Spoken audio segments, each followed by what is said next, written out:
नमस्कार जी, स्वागत सत्कार अभिनंदन राम राम जय श्री कृष्णा राधे राधे। कैसे हैं आप सभी? चलिए, स्वागत है आप सभी का काव्य क्लासेस कोटा के इस डिजिटल रंगमंच पर, जहां पर आप और हम मिलकर के कर रहे हैं फर्स्ट ग्रेड इतिहास विषय की चर्चा।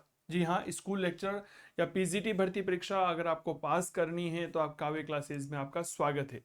इतिहास विषय के लिए बहुत शानदार स्कूल लेक्चर एग्जाम 2024-25 पीजीटी के लिए बैच चल रहा है, सपना करे साकार। आज ही ज्वाइन करिए काव्य क्लासेस कोटा का मोबाइल एप्लीकेशन। यहाँ पर नवरात्रि धमाका ऑफर चल रहा है, जिसके अंतर्गत हमारे कोर्सेज पर 90% तक का डिस्काउंट चल रहा है। बिल्कुल आपने सही सुना मेरे प्यारे साथियों। अगर आप यह कोर्स देख रहे हैं आपकी स्क्रीन पर, तो यह इतिहास विषय का कोर्स है। यहाँ पर हम आपको इस कोर्स में कुछ चीजें फ्री दे रहे हैं, जैसे बिल्कुल सही सुन रहे हैं। तो टेस्ट सीरीज जो है वह बिल्कुल फ्री है। क्या है? टेस्ट सीरीज बिल्कुल फ्री है, साथ ही पीडीएफ नोट्स बिल्कुल फ्री हैं। जी हाँ, आपने बिल्कुल सही सुना है। थोड़ा सा परिचय देना चाहूंगा कोर्स के बारे में। देखिए, अब अगर फर्स्ट ग्रेड इतिहास विषय की तैयारी करना चाहते हैं, बहुत आराम से समझिएगा, ठीक है। फर्स्ट ग्रेड कह लीजिए या पीजीटी कह लीजिए। पीजीटी में अगर आप केवीएस एग्जाम दे रहे हैं, एनवीएस दे रहे हैं, है ना, मध्य प्रदेश वर्ग ए का पेपर दे रहे हैं, यूपी पीजीटी दे रहे हैं, ठीक है, बिहार वाला पीजीटी आप दे रहे हैं, छत्तीसगढ़ के एग्जाम की अगर आप तैयारी कर रहे हैं, ईएमआरएस का अगर आप एग्जाम देना चाहते हैं, डी ट्रिपल एस बी में पीजीटी का एग्जाम अगर आप देना चाहते हैं, तो यह कोर्स आपके लिए उपयोगी है। बिल्कुल आपने सही सुना है। यह कोर्स आप ज्वाइन कर सकते हैं। कहां पर ज्वाइन करेंगे? तो मेरे प्यारे साथियों, याद रखिएगा, डाउनलोड करिए गूगल प्ले स्टोर से काव्य क्लासेस कोटा का मोबाइल एप्लीकेशन। ठीक है, मोबाइल एप्लीकेशन पर आप आइए। यहाँ पर आप इतिहास विषय का कोर्स चयन करिएगा, फर्स्ट ग्रेड इतिहास विषय बाय चंदू जैन। इस कोर्स को चयन करने के बाद जैसे ही आप कोर्स को सिलेक्ट करते हैं, वहां पर एक ऑप्शन आएगा आई एम इंटरेस्टेड। उस पर क्लिक करिएगा, आपके टेक्स्ट मैसेज या व्हाट्सएप पे एक मैसेज आएगा, उस पर पेमेंट का लिंक होगा। उस पेमेंट के लिंक पर क्लिक करके आप सीधा पेमेंट कर सकते हैं। तो आज ही यह कोर्स लीजिए। अब थोड़ा सा मैं कोर्स के बारे में आप लोगों को जानकारी दे दूं। देखिए, जो कोर्स है हमारा, इस कोर्स की प्राइस वैसे तो 5,000 रुपए रहती है, बहुत आराम से समझिएगा। इसके अलावा हम आपको पीडीएफ जो नोट्स दे रहे हैं, इसकी प्राइस 1,000 रुपए रहती है। क्लियर? इसके अलावा टेस्ट सीरीज जो होती है उसकी प्राइस आपके 1,000 रुपए रहती है ना, बहुत अच्छे से समझिएगा। सारा कॉम्बो मिलाकर के इसकी टोटल प्राइस 7,000 रुपीज हो जाती है। पर किंतु परंतु अभी हम आपको यह ऑफर दे रहे हैं कि केवल और केवल 3,999 रुपए में आप यह कोर्स खरीद सकते हैं, जिसमें आपको पीडीएफ नोट्स बिल्कुल फ्री मिलेंगे। कंप्लीट टेस्ट सीरीज जो है वह बिल्कुल फ्री आपको दी जाएगी। बिल्कुल सही कह रहे हैं आप। स्वागत है हमारे प्यारे विद्यार्थियों। मुकेश, दीपक, अभिनंदन आपका। सरिता, आपका भी अभिनंदन है। कैसे हैं? देवेंद्र, रौनक जुड़ चुके हैं, बहुत अभिनंदन आपका। क्लियर हो गई? तो मेरे दोस्त, ये बात याद रखिएगा, यह बिल्कुल फ्री आपको दी जाएगी। जितने भी प्यारे साथी हैं, अभिनंदन। चलिए, क्लियर। तो 3,999 में यह कोर्स आप लीजिए। अभी प्राचीन भारत चल रहा है, ठीक है। प्राचीन काल जैसे ही कंप्लीट हो जाएगा, विद्यार्थियों की एक डिमांड है कि सर पहले विश्व इतिहास ले लीजिएगा, तो प्राचीन के बाद विश्व इतिहास करवा दूंगा, फिर मध्यकालीन भारत आपको करवाया जाएगा, और फिर उसके बाद जो है आपके आधुनिक भारत करवाया जाएगा। राजस्थान फर्स्ट ग्रेड के विद्यार्थी हैं तो राजस्थान का इतिहास अलग से आप लोगों को पढ़ा दूंगा। तो सर बहुत गजब का है, क्वालिटी स्टडी हम आपको यहाँ पर करवा रहे हैं। तो आइए शुरू करते हैं मित्रों। और बाकी किसी भी प्रकार का अगर कोर्स खरीदने में कोई समस्या है तो आप मुझे डायरेक्टली 8802060952 पर यहाँ पर बात कर सकते हैं। फिर मत कहना कि चूक गए। सर फ्री टेस्ट सीरीज और पीडीएफ नोट्स आपको यहाँ पर मिलेंगे, ये बात याद रखना, ठीक है। बिल्कुल फ्री रहेंगे। कॉन्टेक्ट नंबर दे रखे हैं, सपना करें साकार, पीजीटी एग्जाम में सफलता अब आपके द्वार। चलिए, आज हम जिस मुद्दे पर चर्चा करने वाले हैं, राधे राधे कांता, स्वागत है आपका भी। चलिए, आज हम जिस मुद्दे पर चर्चा करने वाले हैं, कल हमने महाजनपद काल की बहुत शानदार तरीके से परिचर्चा कर ली थी, और महाजनपद काल को देखा कि किस तरह से महाजनपद काल के प्रश्न बनते हैं, ठीक है। आज हम आपके लिए एक टॉपिक लेकर के आए हैं, और वो टॉपिक का नाम क्या रहेगा? याद रखिएगा, मगध साम्राज्य। क्या टॉपिक रहने वाला है? याद रखिएगा, डेट इज मगध साम्राज्य, ठीक है। हमारा वही डायग्राम वाला फॉर्मेट यहाँ पर लागू होगा कि सर मगध साम्राज्य जब हम पढ़ेंगे तो फिर उसमें क्या क्या पढ़ेंगे। जैसे कल महाजनपद काल हमने पढ़ा था, महाजनपद काल में हमने उसकी अवधारणा पढ़ी, उसकी विशेषताएं पढ़ी, उसका स्रोत देखे। फिर महाजनपदों में आ गए तो महाजनपद, उसका वर्तमान क्षेत्र, उसकी राजधानी और उसकी विशेषताओं पर हमने बहुत गहराई के साथ में चर्चा की थी। फिर आखिरकार हम जब इस मगध साम्राज्य को पढ़ रहे हैं तो मगध साम्राज्य का क्या क्या हमें इसमें पढ़ना है। ठीक है, तो बहुत आराम से समझने की कोशिश करिएगा। मगध साम्राज्य में सबसे पहला जो महत्वपूर्ण कारण आता है वह आता है उदय के कारण, कि आखिरकार वह ऐसे क्या कारण थे कि कारणों की वजह से मगध साम्राज्य का उदय हुआ। क्लियर हो गई। इसके बाद आप सीधा मगध साम्राज्य में प्रमुख राजवंशों पर चर्चा करेंगे कि कौन कौन से राजवंश हमने यहाँ पर पढ़े हैं, और इसके बाद आप सीधा आ जाइए मगध साम्राज्य में क्या कोई विदेशी आक्रमण हुए हैं, तो इनके बारे में भी हम यहाँ पर आपके साथ में चर्चा करने वाले हैं। क्या ये बात क्लियर हो गई? हाँ या ना का जवाब जरूर साझा कर दीजिएगा जितने भी प्यारे साथी जुड़े हुए हैं। ठीक है, अब जैसे हमने यहाँ पर बात करी कि साहब उदय के क्या क्या कारण थे। कोई भी बिंदु अगर होता है तो उसके कुछ उदय के कारण निश्चित होते हैं। इतना बड़ा साम्राज्य जो आने वाले समय में प्राचीन भारत के इतिहास में महत्वपूर्ण भूमिका का निर्वहन करता है, और प्राचीन भारत में लगभग हर्षवर्धन तक भारत का साम्राज्य जो है वह मगध से ही नियंत्रित होता था, पाटलिपुत्र से नियंत्रित होता था। तो ऐसा क्या कारण था? ठीक है, तो क्या मैं पहला कारण अगर यहाँ पर देखता हूं तो क्या मैं ऐसा कह सकता हूं कि यह हमारी सभ्यता का परिवर्तन था?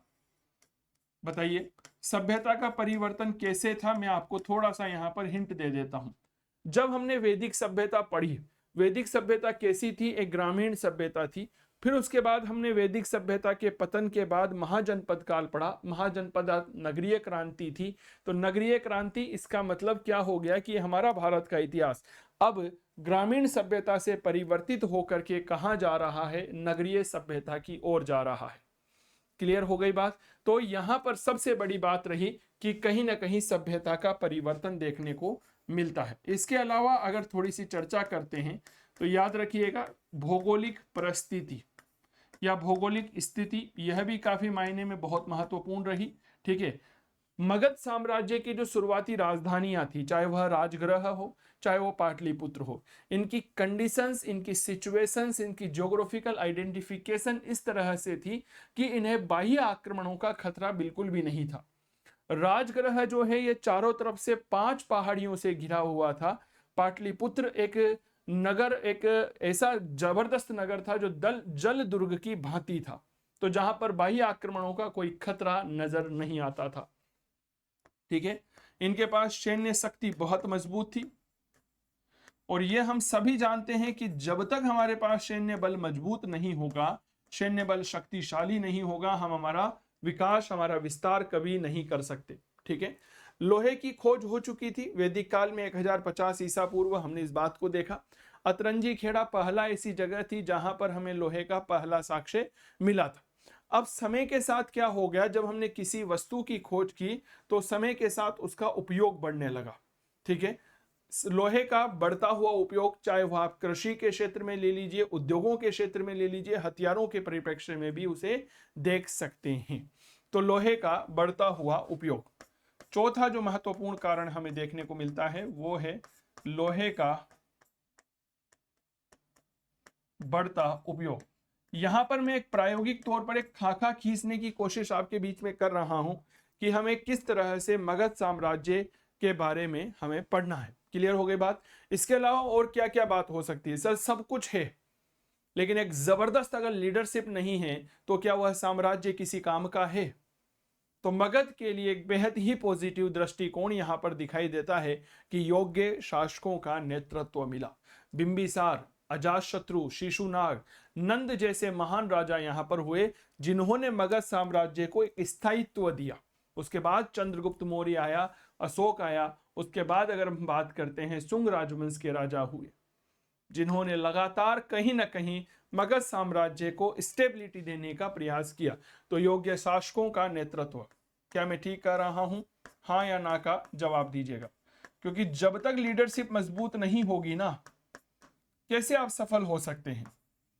योग्य शासकों का नेतृत्व। आज एक बात बताइए, आप मुझसे इतिहास पढ़ रहे हैं, ठीक है, थोड़ा सा बता देता हूं, अगर मैं ही यहाँ पर मजबूत नहीं होऊंगा, मैं ही आ ऊ ई ऊ करने लगूंगा, तो क्या इतिहास में वह रुचि जागृत हो पाएगी क्या? सच बताओ ना एक बार।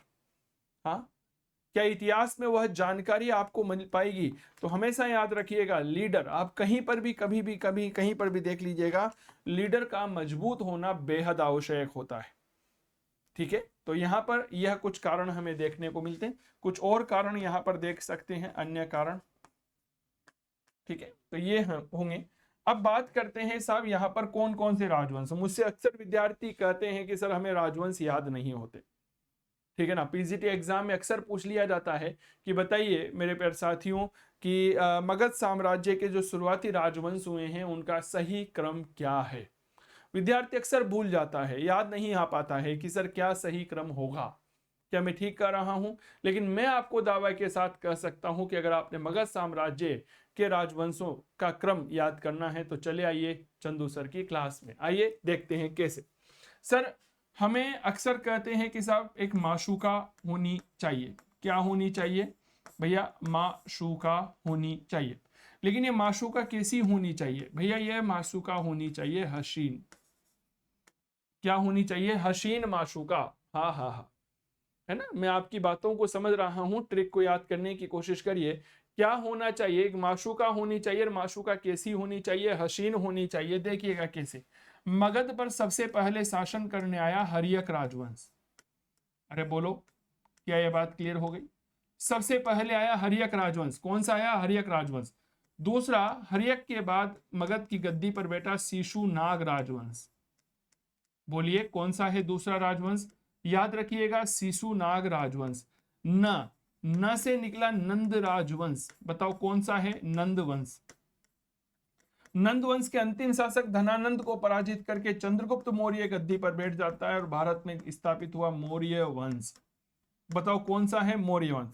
सु से मौर्य वंश के अंतिम शासक वृहदत्त की हत्या कर दी जाती है। किसके द्वारा? पुष्यमित्र शुंग के द्वारा, और भारत में स्थापित होता है शुंग राजवंश। याद हो गई क्या? बताओ ना, मजा आया नहीं आया? इसके बाद क के दो भाग करिए। क आधा है प्लस आ की मात्रा है, तो आइए इनकी चर्चा करते हैं। तो नंबर 6, क से आया कण्व राजवंश और आ से आया आंध्र सातवाहन राजवंश। बताओ भाई, कभी भूल पाओगे क्या?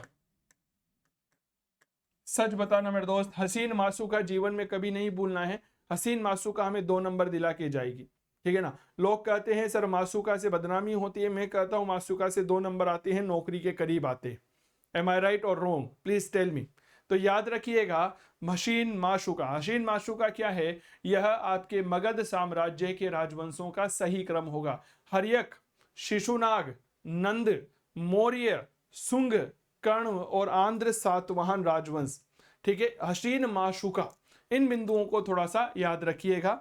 यह मगध के साम्राज्य के राजवंश है। याद हुए नहीं हुए? दीपक कह रहे हैं सर मजो आएगी। मजा आना ही था मेरे दोस्त। चलिए जी आगे बढ़े। तो ये बातें थोड़ा सा याद रखिएगा। हर्यक, शिशुनाग, नंद, मौर्य, शुंग, कण्व और आंध्र सातवाहन, ये 7 राजवंश मगध पर हुए हैं। इसके बाद सबसे महत्वपूर्ण आता है हमारे विदेशी आक्रमण। क्या इस काल में हमारे भारत में कुछ विदेशी आक्रमण हुए? हाँ या ना का जवाब दीजिए। हम तो कहते हैं साहब इस काल में कोई विदेशी आक्रमण नहीं हुआ। अरे जब विदेशी आक्रमण नहीं हुए तो ईरानी यूनानी आक्रमण कहाँ से कहाँ गए? हाँ बताइए। सिकंदर का अटैक कहाँ गया? डायोडोरस का अटैक कहाँ गया? तो उनको हम यहाँ पर रखते हैं। तो यहाँ पर हमें 2 प्रकार के विदेशी आक्रमण देखने को मिलते हैं, जिनमें पहला आक्रमण हम देखते हैं ईरानी आक्रमण। कौन सा आक्रमण देखते हैं? याद रखिएगा, ईरानी आक्रमण हम यहाँ पर देखते हैं। और दूसरा आक्रमण जो हम देखते हैं वह होता है यूनानी आक्रमण। सबसे ज्यादा प्रश्न पूछे जाते हैं इन आक्रमणों के भारत पर प्रभाव। What was the effect of India? इनके भारत पर प्रभाव क्या क्या पड़े? क्या ये बात क्लियर हो गई? भारत पर जो है वह क्या प्रभाव इनके पड़े, भारत में क्या नया इन आक्रमणों की वजह से हुआ, यह सब चीजें यहां पर मेंशन की जाती है। बताओ क्या ये बातें क्लियर हो गई? वेरी गुड, बहुत बढ़िया। तो हमने मगध साम्राज्य में उदय के कारण पढ़ने हैं, राजवंश पढ़ने हैं, विदेशी आक्रमण पढ़ने हैं। अरे बताओ, मगध साम्राज्य के उदय के क्या क्या कारण थे? सभ्यता का परिवर्तन, भौगोलिक स्थिति, सैन्य शक्ति, क्या ये बात क्लियर हो गई? इसके अलावा लोहे का बढ़ता हुआ उपयोग, योग्य शासकों का नेतृत्व, क्लियर हो गई। राजवंश याद रखिएगा, हसीन माशूका, और उसके अलावा विदेशी आक्रमण, ईरानी ईरानी आक्रमण और यूनानी आक्रमण। यह तो उपयोगी है ही सही, लेकिन इसके लिए ज्यादा उपयोगी है कि हम विभिन्न प्रकार के इनके प्रभाव जरूर पढ़ें।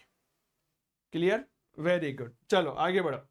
अब सबसे पहले जो हमारे बीच में मुद्दा आने वाला है, वो मुद्दा आने वाला है मगध साम्राज्य के उदय, उदय के कारण।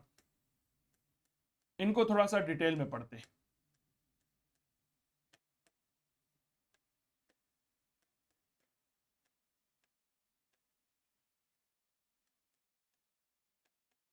भाई हमने जो चीजें लिखी है, कृपया उनके बारे में भी तो जानकारी हमें होनी चाहिए ना, कि आखिरकार क्या है, किस तरह से है। ठीक है ना।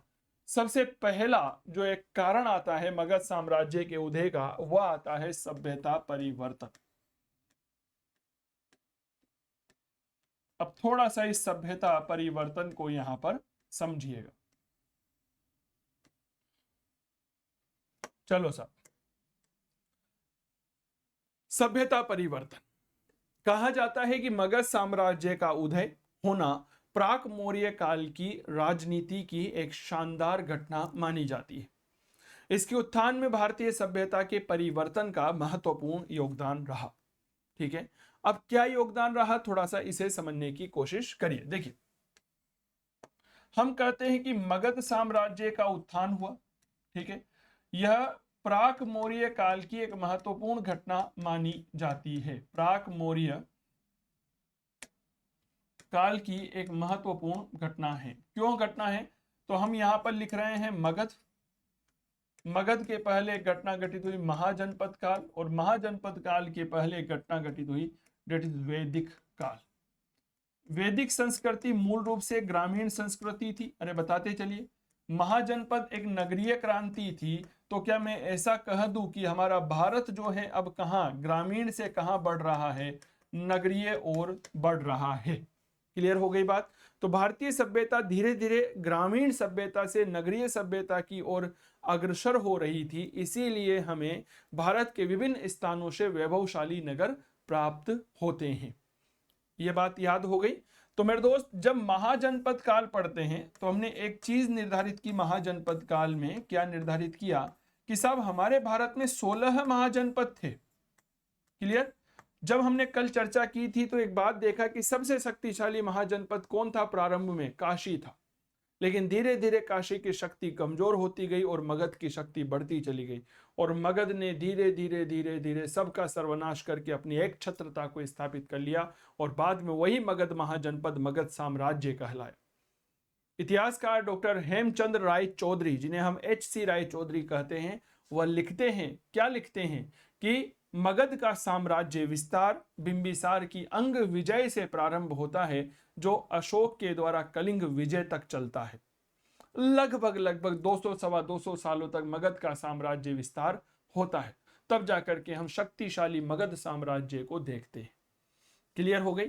तो मगध साम्राज्य का उदय प्राक मौर्य काल की एक महत्वपूर्ण घटना मानी जाती है। मौर्य काल को जैसे अगर हम बात करते हैं, ये मौर्य काल की जो पहले की घटना होगी यह प्राक मौर्य काल होगी, और जो बाद की घटना होगी यह उत्तर मौर्य काल होगी। इसीलिए मौर्योत्तर काल और प्राक मौर्य काल। क्या ये बात क्लियर हो गई? कंसेप्ट क्लियर होना चाहिए।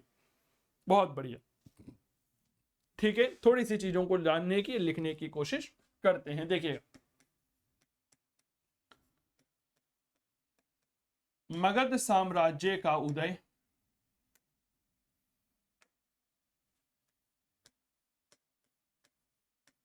मगध साम्राज्य का उदय प्राक मौर्य काल की एक महत्वपूर्ण, कौन से काल की भैया? याद रखना, प्राक मौर्य काल की एक महत्वपूर्ण घटना है। एक महत्वपूर्ण घटना है जिसने भारतीय इतिहास में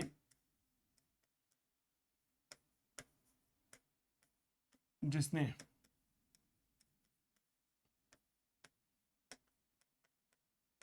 भारतीय इतिहास में सभ्यता परिवर्तन किया। अब यह सभ्यता परिवर्तन कैसे किया तो इसको समझिएगा। वैदिक सभ्यता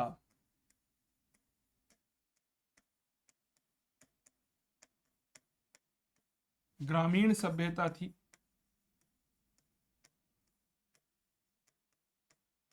वहीं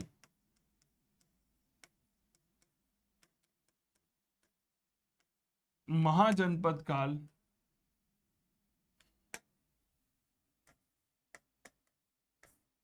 एक नगरीय क्रांति थी। एक नगरीय क्रांति थी। इतिहासकार गॉर्डन चाइल्ड ने अपनी किताब द अर्बन रिवॉल्यूशन में यह बात कही भी है, आपको पता होगा, एक नगरीय क्रांति थी। इस प्रकार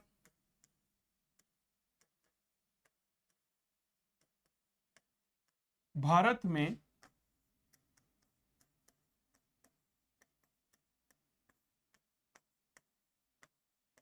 ग्रामीण सभ्यता से नगरीय सभ्यता में परिवर्तन हुआ। नगरीय सभ्यता में परिवर्तन हुआ।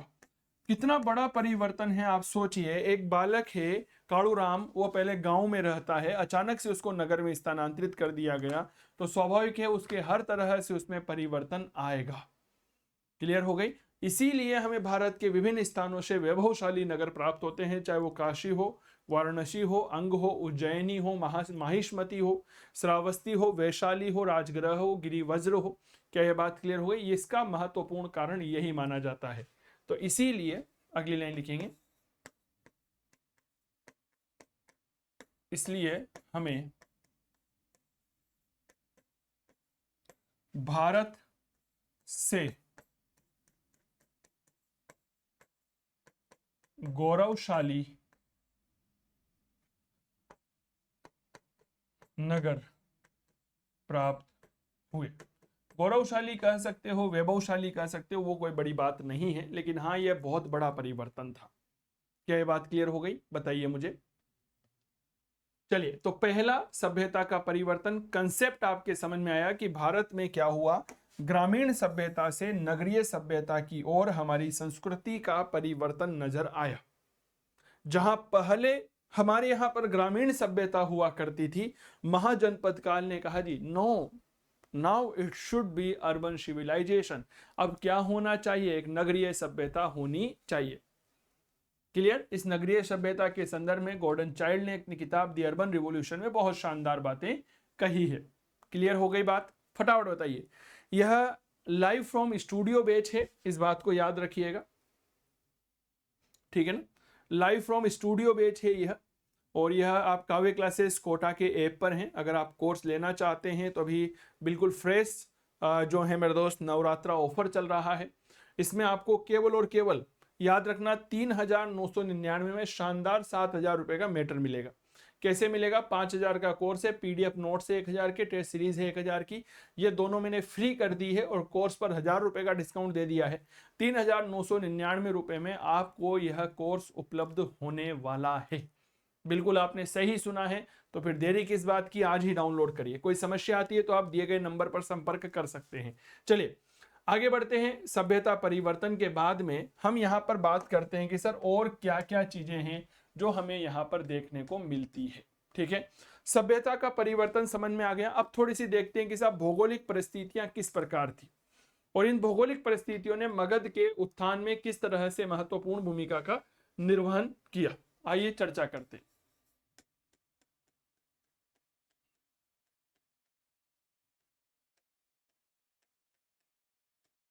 ये मैं बार बार में जो आप लोगों को बैच के बारे में बता रहा हूं ना, ये इसलिए बता रहा हूं क्योंकि यह क्लास जो है यूट्यूब पर अभी अपलोड हो जाएगी कुछ समय के बाद में, ठीक है ना। तो इसलिए प्रमोशन भी जरूरी है। देखो क्या ये बात क्लियर हो गई? यूट्यूब पर यह क्लास डलेगी, इसलिए बीच बीच में प्रमोशन किया जा रहा है, आप निश्चिंत रहिए, ठीक है। जब रेगुलर ऐप में क्लास चलती है तो वहां पर प्रमोशन नहीं होता है, लेकिन अगर कोई क्लास ऐप से यूट्यूब पर लाइव होती है तो फिर वहां पर देखो थोड़ा बहुत प्रमोशन करना पड़ता है, क्योंकि अगर आपके पास क्वालिटी है, क्वालिटी दुनिया को दिखाओगे नहीं तो बिकेगी कैसे? एम आई राइट और रॉन्ग? क्योंकि जो दिखता है वही बिकता है, ये बात याद रखिएगा। चलिए आ जाओ भाई। तो अब हम आगे बढ़ते हैं मेरे दोस्त, भौगोलिक परिस्थितियां। इस साम्राज्य या मगध साम्राज्य के उत्थान में भौगोलिक परिस्थितियों का या भौगोलिक स्थिति का महत्वपूर्ण योगदान रहा। जैसे हम मगध की राजधानी की बात करते हैं, राजगृह चारों ओर से पहाड़ियों से घिरा हुआ था, 5 पहाड़ियां थी। ठीक है, एक का नाम वराहा था, एक ऋषभ थी, एक ऋषिक थी, चैतक्य थी और व्यवहार थी। वहीं पाटलिपुत्र बात करें जो जलदुर्ग के समान गंगा, सोन और गंडक नदियों के संगम पर स्थित था। तो इस प्रकार यहां पर बाह्य आक्रमण हो ही नहीं सकते थे, क्योंकि बड़ा मुश्किल था। जैसे हम राजस्थान के इतिहास में रणथंबोर के किले को पढ़ते हैं, कहा जाता है अगर आपको रणथंबोर के किले में पहुंचना है तो 7 पहाड़ियों को पार करने के बाद में आप रणथंबोर के किले में पहुंच सकते हो। इसीलिए जब जलालुद्दीन खिलजी ने रणथंबोर के किले पर आक्रमण किया तो उसे जीत ही नहीं पाया, और कहता है कि ऐसे सैकड़ों किलों को तो मैं मुसलमान के एक बाल के बराबर नहीं समझता। अलाउद्दीन खिलजी ने आक्रमण किया, बहुत प्रयास किया जीतने का, पर नहीं जीत पाया। तो अंततः उसने रणथंबोर दुर्ग के जो दुर्गाधिपति थे रणमल और अतिपाल, उन्हें अपनी ओर मिलाया और दुर्ग तक पहुंचा। तो भौगोलिक परिस्थिति बेहद महत्वपूर्ण होती है, थोड़ा सा यहां पर समझने की कोशिश करिएगा। देखिएगा, मगध के उत्थान में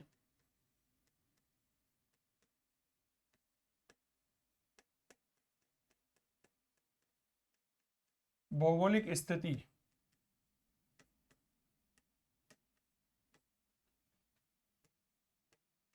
का महत्वपूर्ण योगदान रहा। अब आप जानना चाहोगे कैसे, चलो बताते हैं भाई। देखो साहब, मगध की राजधानियां भौगोलिक रूप से सुरक्षित थी। भौगोलिक रूप से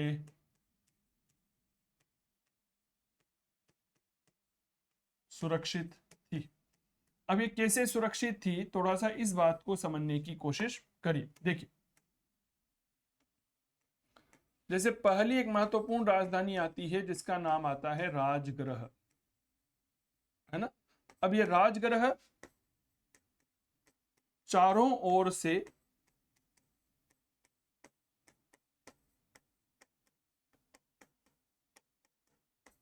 पहाड़ियों से घिरा हुआ था। ठीक है, समझिएगा कैसे। जैसे मान लीजिए ये राजगृह है, ठीक है, तो इसके एक तरफ पहाड़ी ये हो गई, एक तरफ ये हो गई, एक तरफ ये हो गई, एक तरफ ये, एक तरफ ये। इस तरह की 5 पहाड़ियां थी जो इसे सुरक्षा प्रदान करती थी। वराहा, वृषभ, ऋषिक, चैतक्य और व्यवहार। 5 पहाड़ियों में जैसे नंबर 1 बात करता हूं तो पहली पहाड़ी हो गई वराहा, दूसरी हो गई वृषभ, एक हो गई चैतक्य। अरे बताओ, क्या ये बात क्लियर होती जा रही है? चैतक्य हो गई। इसके बाद अगर बात करते हैं तो एक हो गई व्यवहार और एक हो गए ऋषिक। तो इस तरह से पांचों तरफ पहाड़ियों से घिरा हुआ था, तो किसी की हिम्मत ही नहीं होती थी कि वो आकर के यहां पर आक्रमण करे। क्लियर हो गई? तो ये तो हो गई पाटलिपुत्र की, इसकी राजगृह की कहानी, जो भौगोलिक रूप से इतना सुरक्षित था, प्राकृतिक सुरक्षा इसे मिली हुई थी। दूसरी अगर मैं बात करता हूं तो एक राजधानी आती है जिसका नाम आता है पाटलिपुत्र। ठीक है, यह गंगा, सोन व गंडक नदियों के मुहाने पर था, जो एक प्रकार से जल दुर्ग था। ठीक है, गंगा, सोन और गंडक नदियों के मुहाने पर था। तो एक प्रकार से ऐसा लगता था कि कैसा है, जैसे जल दुर्ग हो। अरे भाई, जब जल दुर्ग है तो स्वाभाविक बात है, उस समय तो इतनी संसाधन थे ही नहीं कि नाव में बैठकर आ गए और हमला कर दिया। भाई साहब, गंगा नदी बहुत गहरी है, अपने आप में तैर करके पार नहीं किया जा सकता। तो परिणाम क्या हुआ कि इस प्रकार ये सारी राजधानियां बाह्य आक्रमणों से सुरक्षित रही। तो इस वजह से मगध में, ठीक है, यहां तक समझ में आ गया ना, भौगोलिक परिस्थितियां इस तरह से मजबूत हुई कि राजगृह चारों ओर से पहाड़ियों से घिरा हुआ था। पाटलिपुत्र गंगा, सोन और गंडक नदियों के वहां पर था, मुहाने पर था। बताइए।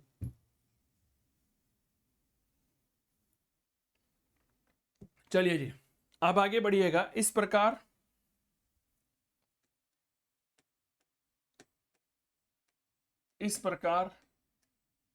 यहां बाह्य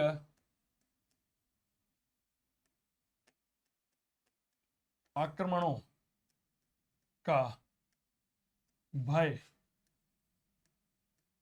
नहीं था। क्लियर? बाह्य आक्रमणों का कोई डर ही नहीं था भाई साहब, बहुत आनंदमय जीवन जी रहे थे, कहीं कोई तनाव वाली स्थिति नहीं थी। ये बात क्लियर? अब यहां पर मैं आपको लेकर आता हूं आर्थिक संपन्नता की ओर, कि क्या वास्तव में यहां पर आर्थिक संपन्नता थी? बिल्कुल थी साहब।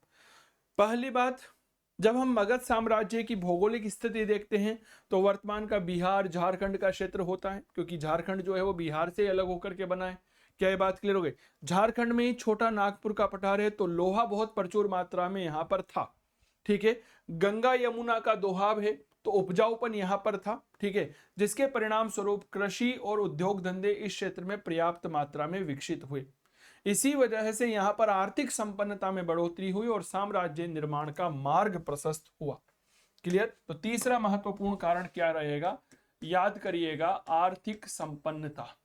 अब आप कहोगे सर इतना सारा यहाँ पर पढ़ाने की आवश्यकता क्या है, आप तो सीधा हमें जो है राजवंशों की तरफ लेकर चलिए, हर एक राजवंश बताइए, बृहदत्त राजवंश बताइए और अपनी बात खत्म करिए।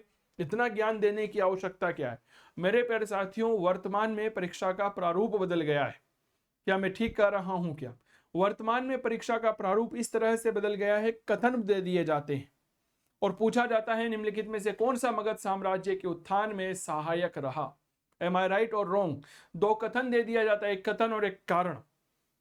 हाँ, और फिर वहां पर हमसे सवाल पूछा जाता है, तो उस परिस्थिति में फिर हमारी बत्ती जो है वह गुल हो जाती है और हम पट्टियां देखने लगते हैं। पर दुर्भाग्य की बात है, आजकल तो स्कूलों में पट्टियां और नहीं पाई जाती है, फिर समस्या उत्पन्न हो जाती है।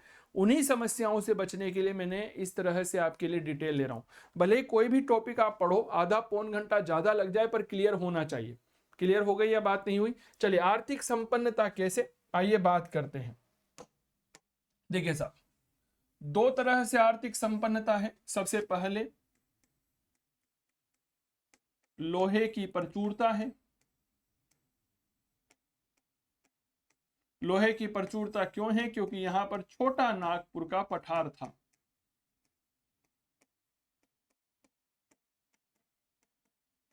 क्लियर? और दूसरा, कृषि में उपजाऊपन। कृषि में उपजाऊपन क्यों है? क्योंकि गंगा का दोहाब है, गंगा यमुना दोहाब है। बताओ, ये बातें क्लियर हो गई? अब इस वजह से क्या हो गया, यहां पर उद्योग धंधों और कृषि का विकास हुआ और इन्होंने आर्थिक संपन्नता में बढ़ोतरी की, परिणाम स्वरूप साम्राज्य निर्माण का मार्ग प्रशस्त हुआ। इस वजह से उद्योग धंधों व कृषि का विकास हुआ। परिणामतः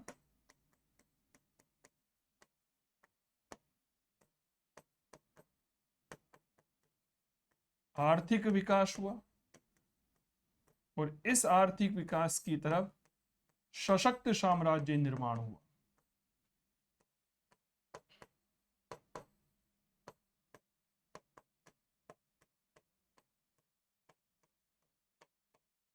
क्लियर हो गई? सशक्त साम्राज्य का यहां पर हम निर्माण देखते, ये बात क्लियर होनी चाहिए।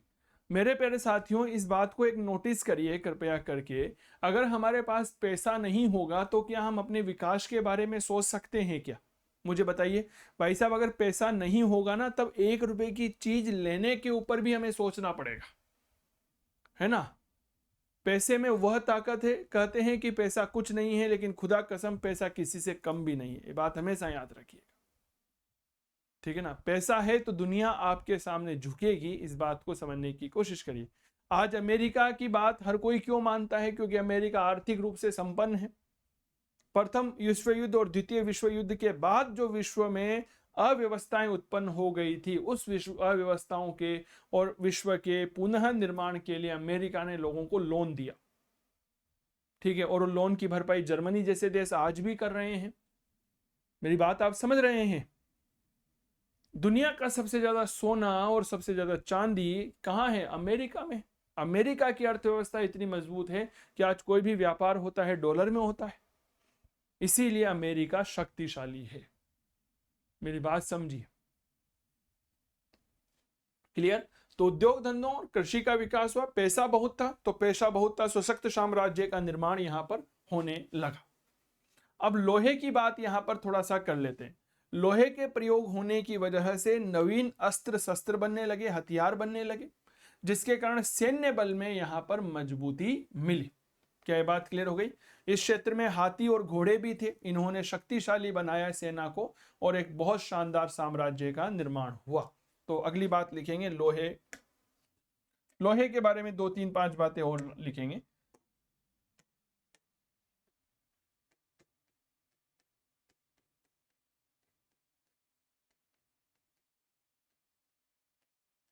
लोहे की प्रचुरता,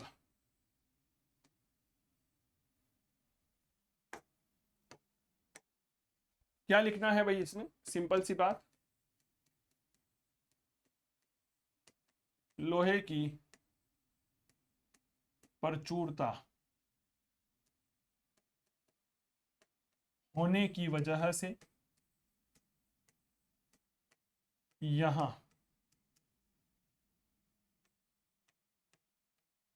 अच्छी क्वालिटी के, अच्छी गुणवत्ता के, ऐसे लिखे, अच्छी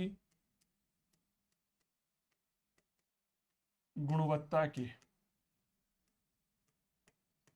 अस्त्र शस्त्रों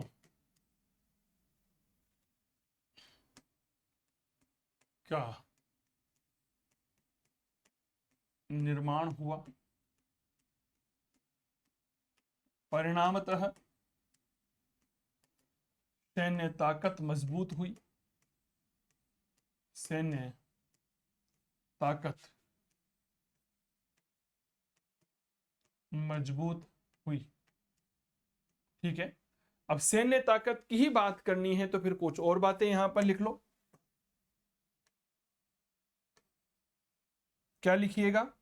समझिएगा कि हाथियों और घोड़ों के प्रयोग ने, हाथियों व घोड़ों के प्रयोग ने मगध की सैन्य शक्ति को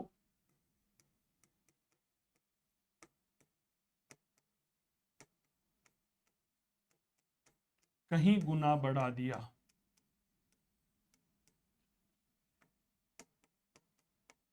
शब्द बहुत जबरदस्त हैं, आप इन चीजों को समझिए। इतिहास विषय में सबसे मुश्किल पता है क्या है? कंसेप्ट क्लियर होना। क्या ये बात क्लियर हो गई? इस बात को हमेशा याद रखिए। अगर आपके मन में जो बातें आ रही है, जो सवाल आ रहे हैं, अगर यह क्लियर हो जाए ना, तो मेरे दोस्त अपने आप ही चीजें क्लियर होती चली जाती है। तो लोहे की वजह से सैन्य ताकत मजबूत हुई। अब यहां पर अगला बिंदु देखिएगा, योग्य शासकों का योगदान।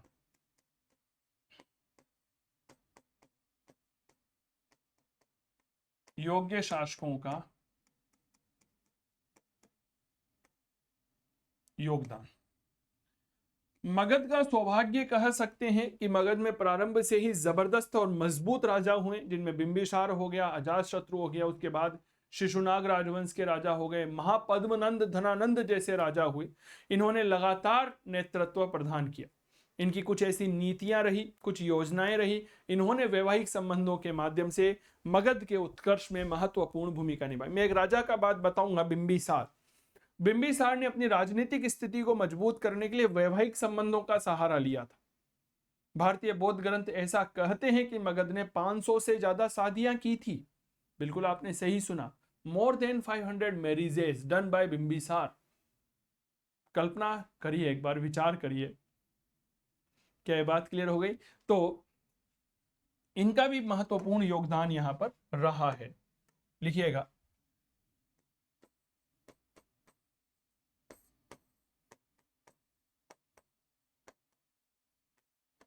मगध के उत्थान में, मगध के उत्थान में बिंबिसार,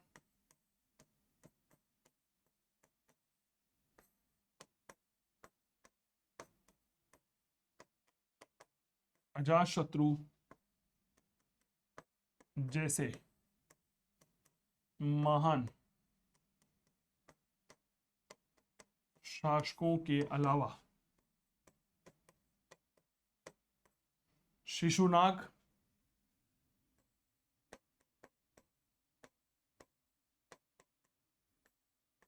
व नंद वंश जैसे शक्तिशाली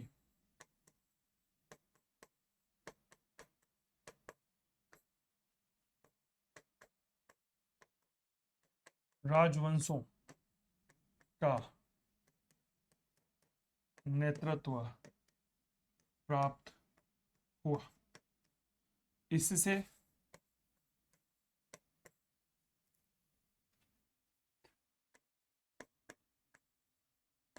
मगध को मजबूती मिली, मजबूती कह लीजिए या ताकत मिली।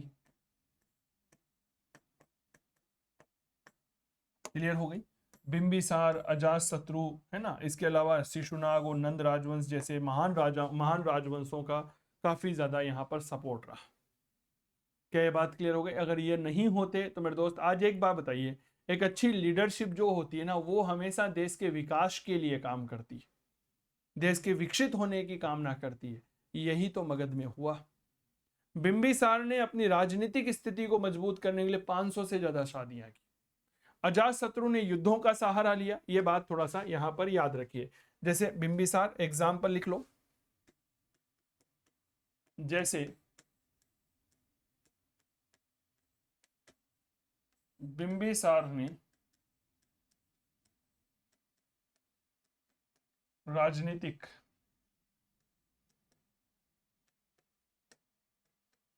स्थिति को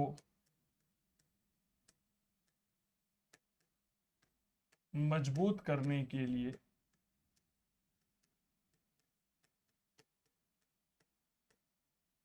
500 से ज्यादा शादियां की, विवाह किए, 500 से ज्यादा विवाह किए।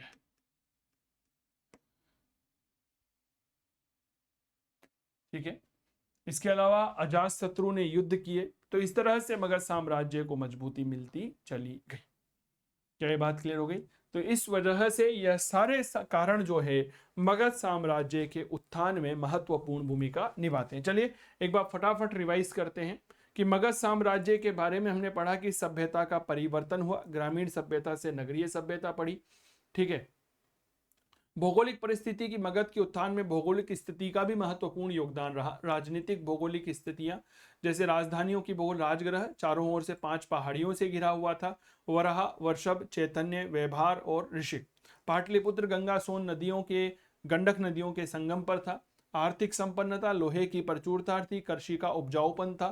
परिणाम स्वरूप आर्थिक विकास हुआ। लोहे की प्रचुरता ने सैन्य ताकत को मजबूती प्रदान करी। योग्य शासक यहाँ पर हुए। क्लियर हो गई? और इस प्रकार मगध का साम्राज्य विकसित होने लगा। क्या ये बात क्लियर हो गई? अब आइए हम आपको लेकर चलते हैं मगध साम्राज्य के राजवंश, जहां से हमने बात हमारी शुरू करनी है। यहां तक बातें क्लियर हो गई? चलिए बहुत बढ़िया। इस प्रकार उपयुक्त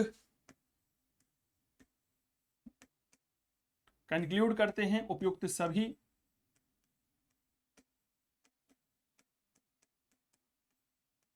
कारणों ने मगध साम्राज्य के विकास में योगदान दिया।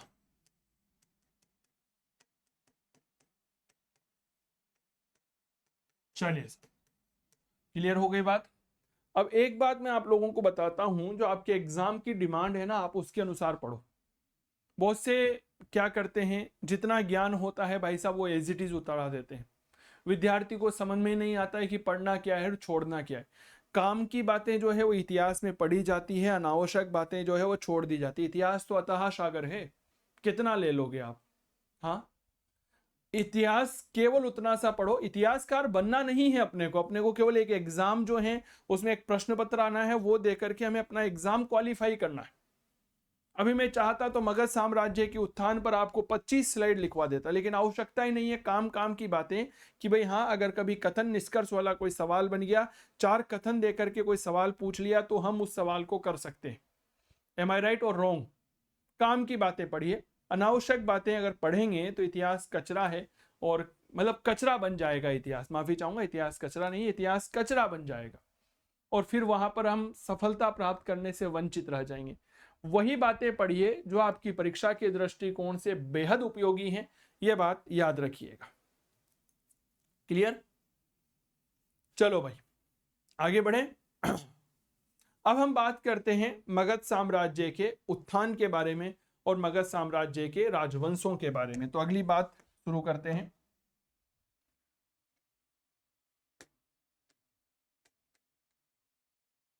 मगध साम्राज्य के राजवंश। ठीक है, चल सबसे पहले एक राजवंश, उसके पहले एक परिचय आप यहां पर समझने की कोशिश करिए। परिचय एंड इंट्रोडक्शन। और फिर जैसे जैसे आप हमारे साथ जुड़ेंगे ना, तो इतिहास विषय में आपकी सोच विकसित होती चली जाएगी। आप स्वतः मेरे प्यारे साथियों जबरदस्त। ये तो चूंकि ये क्लास यूट्यूब पर जाने वाली है, इसलिए बीच बीच में इतनी परिचर्चा कर रहा हूं, अन्यथा सीधा हम क्लास की बात करते हैं। ठीक है ना? आप इस समय काव्य क्लासेस पर हैं और मेरे साथ चंदू जैन के साथ पढ़ रहे हैं, आप ज्वाइन कर सकते हैं। नवरात्रि का धमाका ऑफर चल रहा है मित्रों, कहीं सारे विद्यार्थियों ने पढ़ करके सफलता प्राप्त की है, अगला नंबर आपका हो सकता है। पूरा पढ़िए, ऐप पर आइए, ऐप पर हमारे कोर्स को आप विजिट करिए। जैसे हम एक क्लास लेते हैं, उस क्लास के तुरंत बाद उसके नोट्स अपलोड कर देते हैं।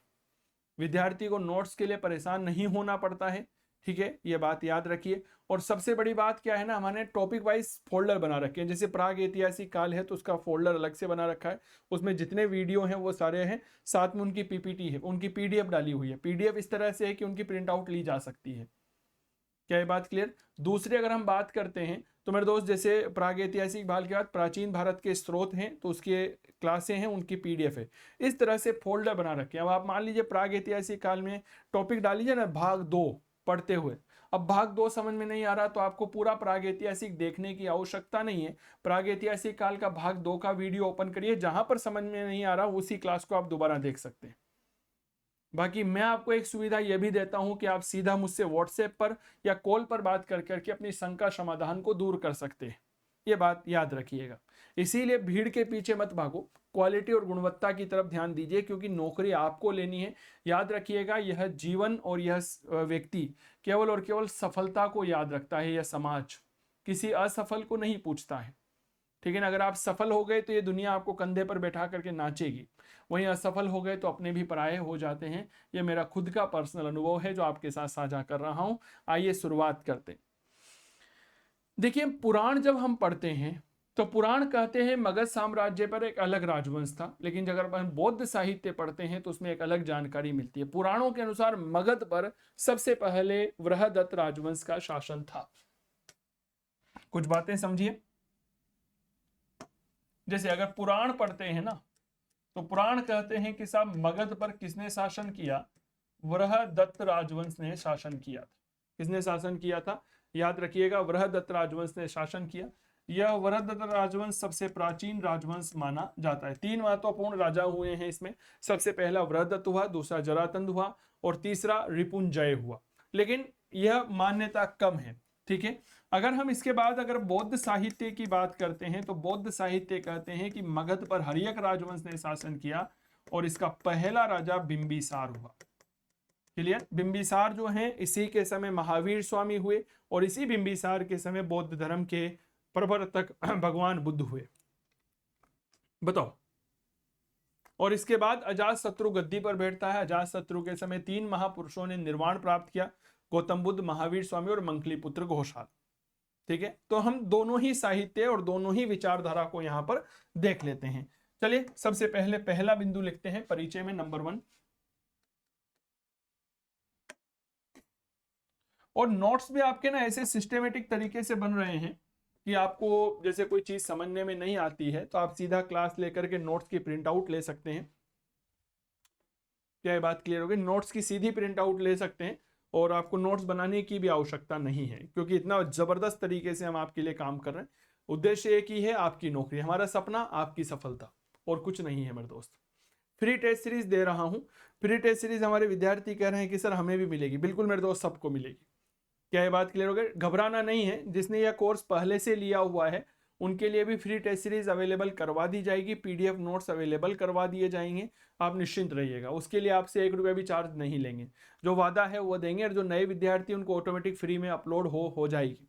ठीक है ना। टेस्ट सीरीज पूरे कंप्लीट टॉपिक वाइज बिल्कुल फ्री मिलेगी, और इसके अलावा पीडीएफ नोट्स जो हैं वो कंप्लीट फ्री मिलेंगे। क्लियर हो गई? और कोर्स तो जो है वो है ही सही, उनका 1 रुपया भी चार्ज आपके नहीं लगेगा। किसका? पीडीएफ का और टेस्ट सीरीज का। ये बात याद रखना। क्लियर? अरे कुछ तो बोल दो, मजा आ रहा है ना। बस बस यही चाहिए मेरे दोस्त। इसी तरह हंसते रहो, मुस्कुराते रहो और करते रहो इतिहास की बात चंदू जैन के साथ में। चलिए देखिए परिचय। सबसे पहले 2 बात समझिए। 2 बात क्या यहां पर जाननी है आप लोगों को, बहुत आराम से समझिएगा। पुराणों के अनुसार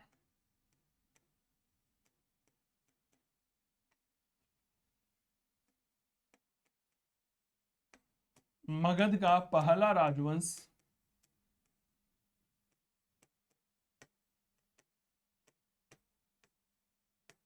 बृहदत्त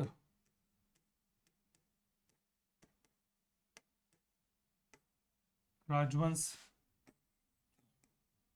ये बात क्लियर? सबसे पहला राजवंश जो है बृहदत्त था। ठीक है। अब इसके शासक थोड़े से पढ़ना चाहें तो पढ़िएगा। नंबर 1 बृहदत्त। इसने क्या किया मेरे दोस्त? गिरि वज्र को अपनी राजधानी बनाया। वज्र को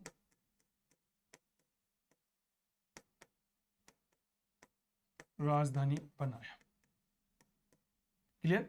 गिरिवज्र के बारे में कहा जाता है मगध की प्राचीन राजधानी थी।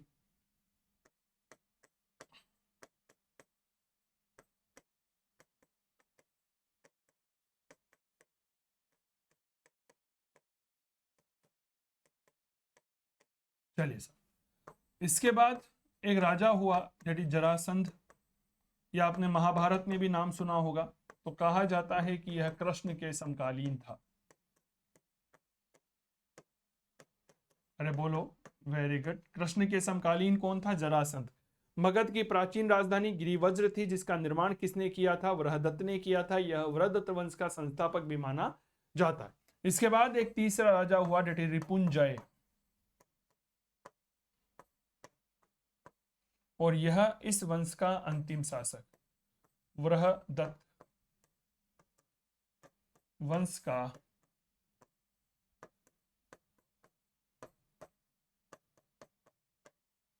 अंतिम शासक। क्लियर? तो ये तो हो गए पुराणों के अनुसार। ठीक है। किसके अनुसार हो गए भैया? पुराणों के अनुसार हमें यह जानकारी मिलती है कि मगध का पहला राजवंश बृहदत्त राजवंश था। यह बात क्लियर? बृहदत्त इस वंश का संस्थापक था, और इसी बृहदत्त ने गिरिवज्र को राजधानी बनाया, जो मगध की प्राचीन राजधानी हुआ करती थी। जरासंध कृष्ण के समकालीन थे, और रिपुंजय बृहदत्त वंश का अंतिम शासक था। बौद्ध साहित्य इस बात को स्वीकार नहीं करते हैं। बहुत अच्छे से समझिएगा। बौद्ध साहित्य कहते हैं कि साहब बृहदत्त जैसा कोई राजवंश हुआ ही नहीं है। फिर साहब कैसा राजवंश था, थोड़ा सा इसके बारे में बताइए। तो बौद्ध साहित्य कहता है कि मगध का पहला राजवंश हर्यक वंश था, जिसका संस्थापक बिंबिसार था। यह वही हर्यक राजवंश है जिसने 544 ईसा पूर्व में अपनी गद्दी पर स्थापना की और 412 ईस्वी में खत्म हो गई। जितने भी राजा हुए सब अपने पिता को मार करके गद्दी पर बैठे, इसीलिए हर्यक वंश को पितृहंता वंश भी कहा जाता है। तो आइए बौद्ध धर्म क्या कहता है, सबसे पहले पुराण पढ़ लिए, अब इसके बाद दूसरा बिंदु लिखेंगे।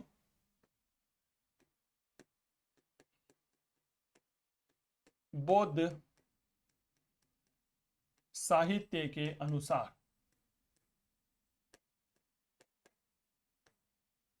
क्या कह रहा है, मगध का पहला वंश हर्यक वंश था,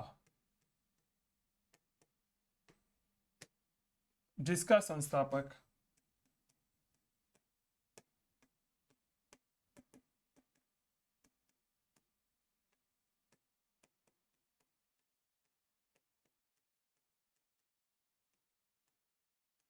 बिंबिसार था। क्लियर हो गई? यह मैं नहीं कह रहा हूं, यह हमारा बौद्ध साहित्य कह रहा है। क्लियर? चलो सब, तो अब हमारे इतिहास की शुरुआत करते हैं हर्यक वंश। यहां तक चीजें क्लियर हो गई, क्योंकि हर्यक वंश अपने आप में महत्वपूर्ण है। तो अगला टॉपिक,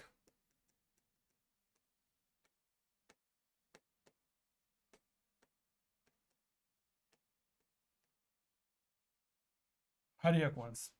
याद करिएगा पुराण क्या कह रहे हैं कि मगध का पहला राजवंश वृहदत्त वंश था, जिसका संस्थापक वृहदत्त था, जिसने गिरि वज्र को राजधानी बनाया। यह मगध की प्राचीन राजधानी मानी जाती है। जरासंध कृष्ण का समकालीन था। रिपुंजय वृहदत्त वंश का अंतिम शासक था। हमारे दीपक कह रहे हैं सर मजा आ गया पढ़ के। धन्यवाद भाई दीपक आपका। सरिता कह रही है सर ऐसा कंटेंट कभी नहीं पढ़ा। धन्यवाद भाई, बहुत बहुत धन्यवाद मैम आपका, थैंक यू। मुझे अच्छा लगता है जब ऐसे विद्यार्थी मोटिवेट होकर के हमसे बात करते हैं, कहते हैं सर मजा आ गया, ये तो भाई वास्तव में रियल में फीलिंग आती है कि हाँ पढ़ाते हुए बहुत अच्छा लग रहा है।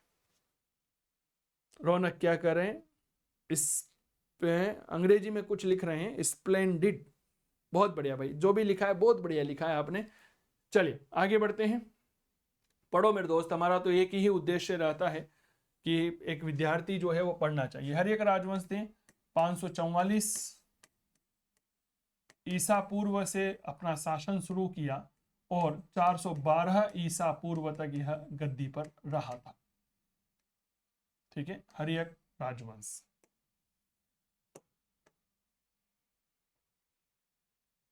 क्लियर?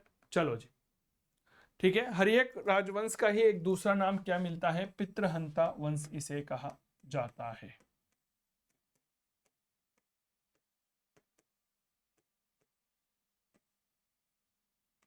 क्योंकि सारे के राजा एक दूसरे के अपने पिता को मार मार करके गद्दी पर यहां पर बैठे थे।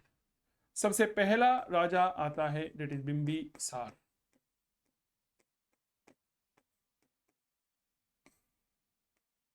बिंबिसार, क्लियर हो गई?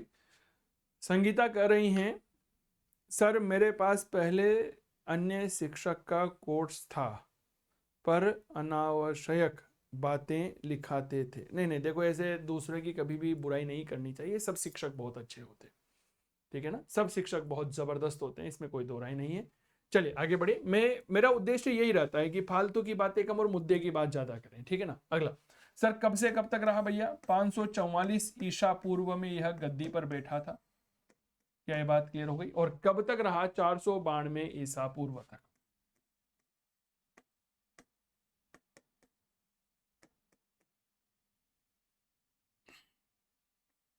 बिंबिसार, देखो बिंबिसार जो है ना, इसके पिताजी का नाम था भट्टिय। कौन था पिताजी? तो यह भट्टिय का बेटा था, पहली बात।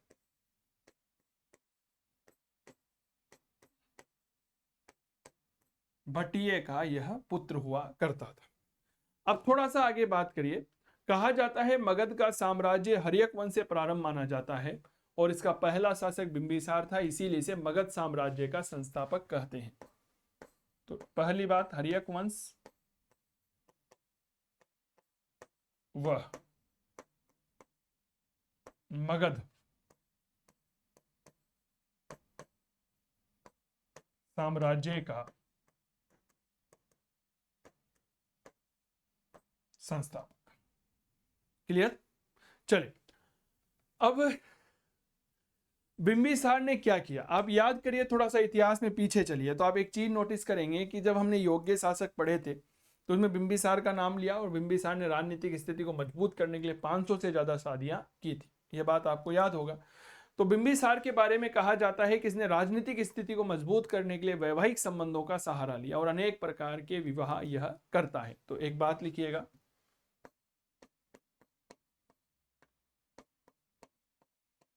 बिंबिसार ने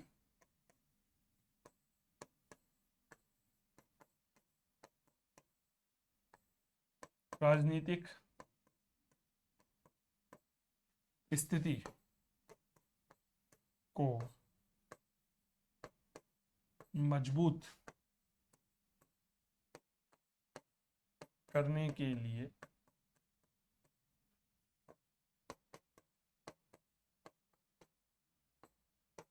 वैवाहिक संबंधों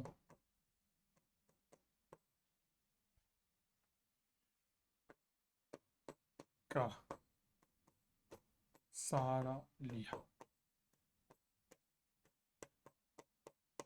जैसे राजनीतिक स्थिति को मजबूत करना चाहता था, इसीलिए इसने क्या किया, वैवाहिक संबंधों का प्रयोग किया था। अब यहां पर मैं आपको बताता हूं कि इसने आखिर किस प्रकार से जो है वैवाहिक संबंध स्थापित किए थे। थोड़ा सा उस बात को यहां पर समझिएगा। देखिए सर, कहा जाता है कि बिंबिसार ने पहला विवाह कौशल के शासक प्रसेनजीत की बहन थी कौशल देवी, उससे किया था। अब इस विवाह से एक फायदा यह हुआ कि मगध को कौशल जैसा शक्तिशाली राज्य मगध का मित्र बना, साथ ही पश्चिमोत्तर जो सीमा थी उसकी रक्षा भी सुनिश्चित हो गई। अब चूंकि कौशल की राजकुमारी थी कौशल देवी, अपने भाई की बहुत लाडली थी, तो प्रसेनजीत ने कहा जी हमारी बहन जो है थोड़ा सा श्रृंगार करती है, क्या तुम इसकी आवश्यकता पूरी कर पाओगे? बिंबिसार ने कहा जी क्या करती है मुझे बताओ। वो तुम्हारे बस की बात नहीं है, एक काम करते हैं, काशी जो है ना वो तुम्हें दहेज में दे रहे हैं, है ना, 1 लाख रुपए इसकी वार्षिक आय होती है, इसमें कौशल देवी के श्रृंगार और मेरे दोस्त उसकी स्नान संबंधी आवश्यकताएं पूरी हो जाएगी। बताओ आप। तो प्रसेनजीत की बहन कौशल देवी से विवाह करने की वजह से 4-5 फायदे। पहला फायदा क्या कि मगध को कौशल जैसा शक्तिशाली राज्य मित्र के रूप में मिल गया, पश्चिमोत्तर सीमा सुनिश्चित हो गई, क्योंकि कौशल की राजकुमारी कौशल देवी जब मगध के राजा की बहन है तो कौशल अपने मगध के ऊपर आक्रमण थोड़ी करेगा, और कोई आक्रमण करेगा तो उससे रक्षा और करेगा। काशी दहेज में मिल गया, जिसकी 1 लाख रुपया वार्षिक आय हुआ करती थी, भाई साहब मजो ही मजो आई क्यों। दूसरा विवाह लिच्छवी शासक चेटक की पुत्री चैलन्ना से किया। इससे लिच्छवियों के नियंत्रण वाले गंगा घाटी के क्षेत्र में बिंबिसार का प्रभाव स्थापित हुआ। बेसिकली गंगा घाटी उस समय व्यापारिक केंद्र हुआ करती थी, तो आर्थिक लाभ मगध को बेहद हुआ। तीसरा विवाह इसने भाई पंजाब की राजकुमारी शेमा से किया। इससे पंजाब की ओर से सुरक्षा सुनिश्चित हो गई और बाह्य आक्रमणों का भय समाप्त हो गया। चौथा आक्रमण विंध्याचल पर्वतमाला के समीप स्थित विदेह की राजकुमारी वासंभी से किया। इससे दक्षिण की ओर से होने वाले आक्रमणों का भय समाप्त हो गया। तो यहां पर आप मानचित्र में देख सकते हैं,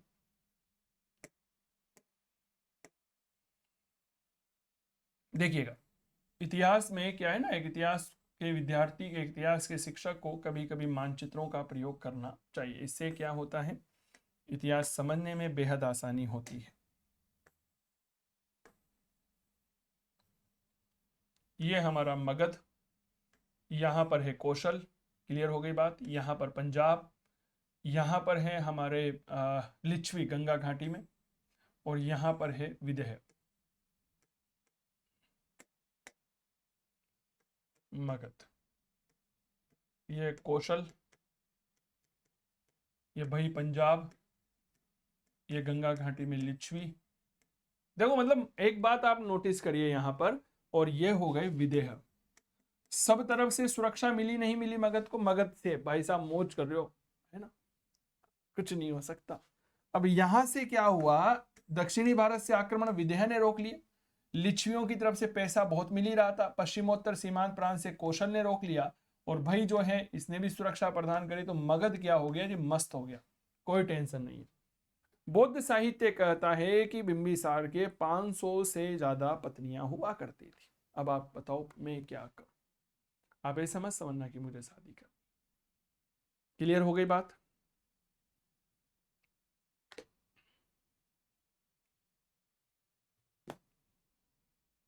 क्लियर, बहुत बढ़िया। कैसी लगी है क्लास, ईमानदारी से दिल पर हाथ रखकर बताइए।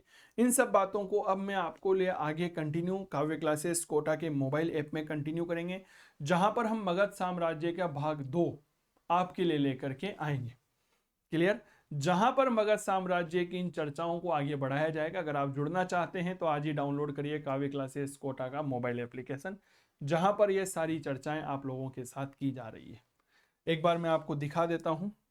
अगर आपका सपना है सरकारी नौकरी प्राप्त करना, तो मेरे दोस्त काव्य क्लासेस कोटा करेगा आपके सपनों को साकार। स्कूल लेक्चर एग्जाम 2024 इतिहास विषय का बैच चल रहा है मेरे द्वारा। मेरा नाम चंदू जैन है। इसमें आपको फ्री मिल रही है टेस्ट सीरीज और पीडीएफ नोट्स। आप मोबाइल नंबर 880206 पर भी संपर्क कर सकते हैं, यह आपके लिए ओपन रहेंगे। क्लियर। और मित्रों यह कोर्स जो है, वैसे तो इसकी प्राइस कंप्लीट रूप से कोर्स की 5000 है, पीडीएफ नोट्स 1000, टेस्ट सीरीज 1000, 7000 रुपये है। लेकिन हमने आपके लिए डिस्काउंटेड प्राइस 3999 अर्थात 3000 रुपये की यहाँ पर कमी कर दी है। तो जल्दी करें। आप किसी भी एग्जाम की तैयारी कर रहे हों, फर्स्ट ग्रेड की पीजीटी में KVS, NVS, MP, UP, Bihar, Chhattisgarh, MRS, DSSS या जहां भी पीजीटी का पेपर होता है, आप इसमें जुड़ सकते हैं। क्या ये बात क्लियर हो गई? तो बहुत बहुत आभार आप सभी का। डाउनलोड करिएगा काव्य क्लासेस कोटा का मोबाइल एप्लीकेशन। जय हिंद, जय भारत। कमेंट करके बताइएगा यह क्लास आपको कैसी लगी।